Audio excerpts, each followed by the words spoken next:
Hello বন্ধুরা, এই দেখুন আজকে আমাদের সকালবেলার খাবার চিংড়ি মাছ আলু দিয়ে একটা তরকারি, মাছ ভাজা, ডাল রান্না, বেগুন ভাজা, তার সাথে আছে একটা সবজি, ডাল দিয়ে লাউ শাক রান্না,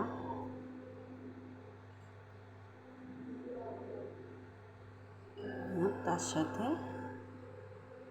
ভাত।